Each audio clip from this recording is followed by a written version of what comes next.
how to delete your Cash App account, and I'll also show you how you can get rid of all of your history and delete your transactions.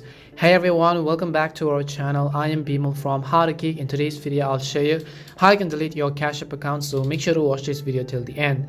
Now you might want to get rid of the Cash App account yourself and start with a new one, or you're not being able to go ahead and then delete the transactions. Keep in mind that you won't be able to delete the history and transaction Cash App, and that is why you might as well want to delete your account and start with a fresh one. So open the Cash App and make sure you're under the Bitcoin and investment tab. Here you want to make sure that you don't have any stocks or Bitcoin left.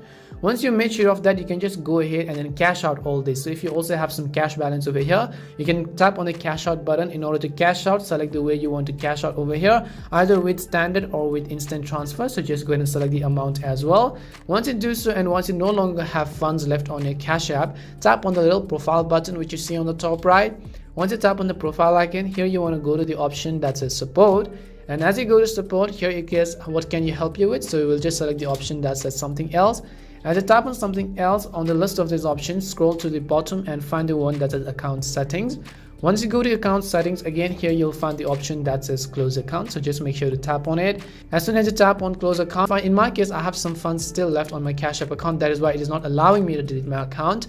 But in your case, if you don't have any cash balance left, then you'll find the option to actually go ahead and delete your account. So in this case, you can see closing your Cash App account will disable a cash tag, prevent payments from being conceived, and sign you out of your old sessions. And to close your account, once your funds have been withdrawn, return to this window and press close my Cash App account. And that's all it takes to delete your account on Cash App and also get rid of all of the histories and transactions. We hope the video was really helpful. If it did help you, make sure to leave a like and subscribe to the channel. If you have any more questions, make sure to leave them down. Thank you very much for watching, and see you soon in our next video.